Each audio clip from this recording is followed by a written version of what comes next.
SRSD isn't just for writing. I've mentioned reading and writing as we've gone along, and now I want to show you an example. SRSD strategies have been validated in reading comprehension, but they've also been validated in reading and writing to learn. And we're going to look at two student examples here. Let's start with Randy. Randy was a 10-year-old who described himself as not good at writing. His teacher described him as struggling in the classroom and as a student who didn't like writing and would go out of his way not to start and not to have to write for long. His instruction in writing had primarily been through a whole language approach in the school. Given an informational text to read, Randy was asked to write an essay persuading readers to save water. Now Randy's 10 years old. He's 4th or 5th grade. Working from informational text to write persuasively, or working from text to write informationally, these are pretty new demands for 8, 9, and 10-year-olds, but they are demands that exist in state standards or in Common Core standards, and they are demands that we are finding with appropriate instruction and support, even young children can meet.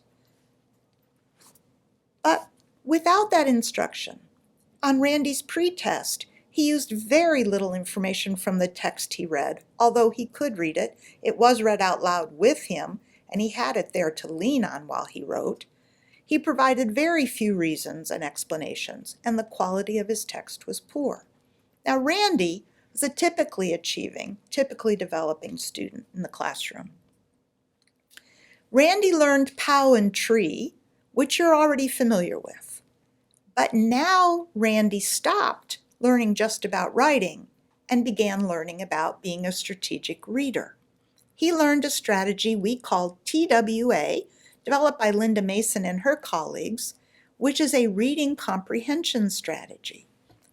TWA stands for think before reading, think while reading, and think after reading.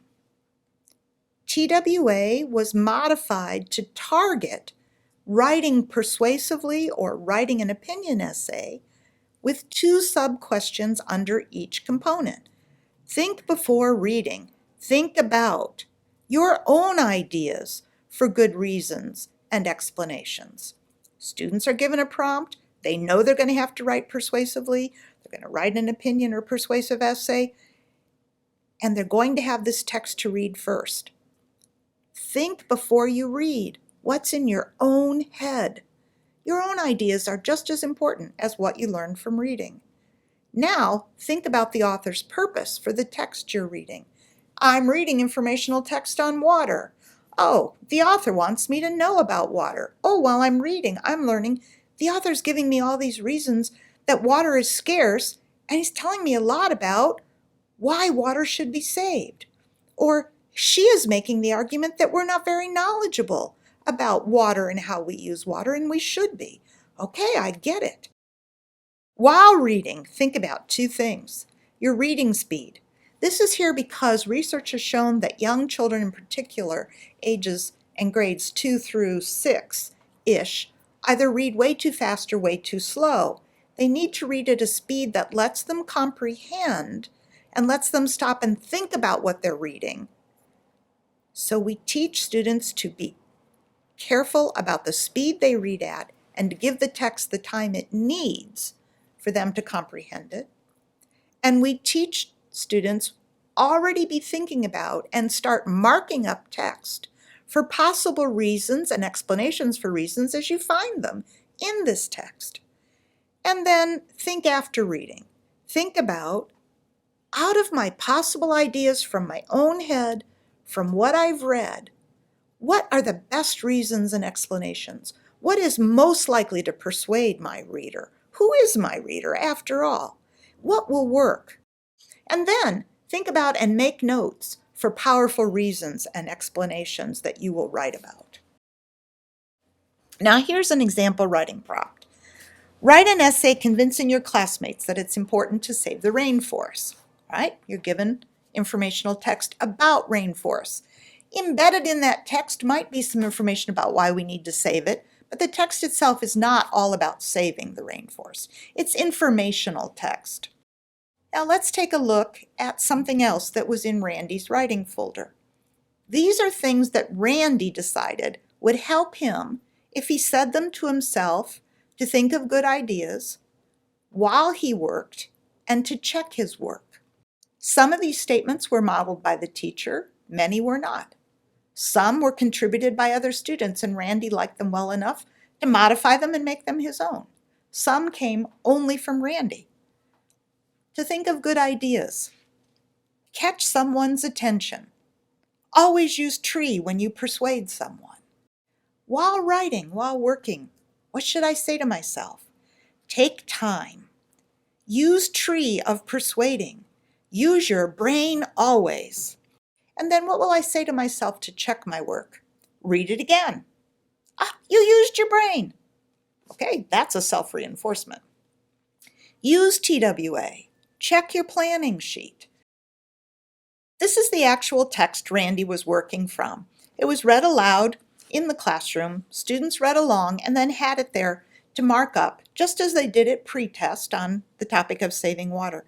What you'll see here is Randy has made several passes through this text. He's doing what we call close reading.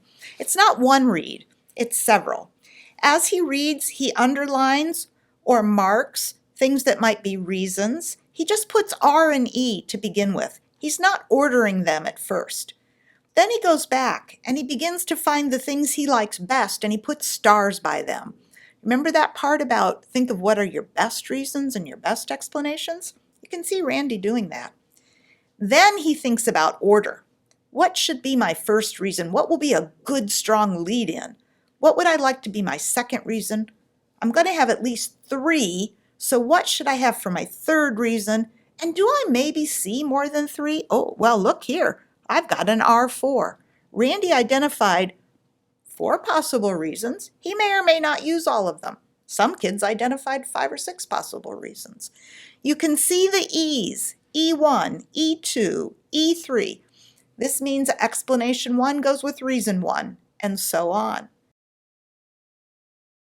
Now, Randy initially wrote using a graphic organizer that we gave him, which had T, R-E, R-E, R-E, E down one side, and boxes to make notes in. But we weaned the kids off these graphic organizers fairly early in instruction, and some teachers, including Randy's teacher, never use our graphic organizers. They teach from the beginning. Make your own note organizer on your own scratch paper. Let's look here, all of what Randy did as planning before he wrote. We have Randy's planning sheet from his pretest. You want to bet what was on it? Little to nothing. No structure, no organization, and just a couple of ideas jotted down. Let's look now. First, it's not required to put POW at the top, but many students do.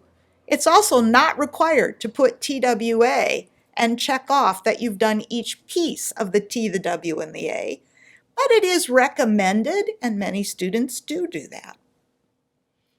Then he has done what is required, a T, and make notes for your topic sentence.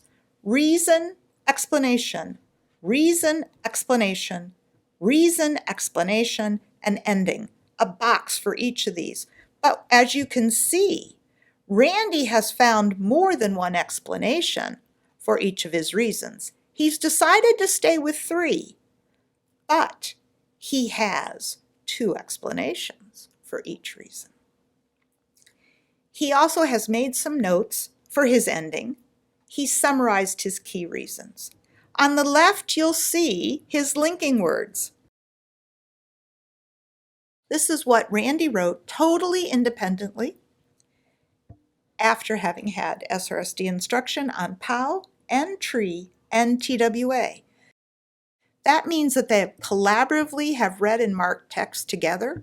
They have collaboratively read, marked text, and then written persuasively as a whole class, in small groups, in teams of 2, or one-on-one with the teacher. And now Randy is writing alone, and this is what he wrote at post-test. Hey, everybody. Now look, He was told to write an essay to persuade his classmates. That is voice. Hey, everybody, with an exclamation mark, is appropriate for your classmates, but that's not how he would have written if he was writing to his principal or writing to the newspaper. He was able to clearly and concisely tell us why he started with, hey, everybody. Do you see what Randy has learned? There's so much here. Hey, everybody. I think it's important to save the rainforest. My first reason is the rainforests are being cut down, and the rainforest used to cover 14% of the earth. And now it is only covering 6% of the earth. Whoa, powerful facts. Randy gets it. Now you know I think we should stop cutting down trees. It's important and we need medicines. Now look, this was about 15 to 18, 30 to 40-minute lessons as a group, in small groups, with the support needed, with the writing folder there, and then eventually all of that withdrawn, and Randy writing with just scratch paper and on his own. Is he done? No. He's not done developing as a writer. One of the most important things to understand about SRSD is it's a beginning, not an ending. It puts kids on the playing field. There's a bunch of teachers here. You already see at least half a dozen things you'll work on now. But look at what you have to work with.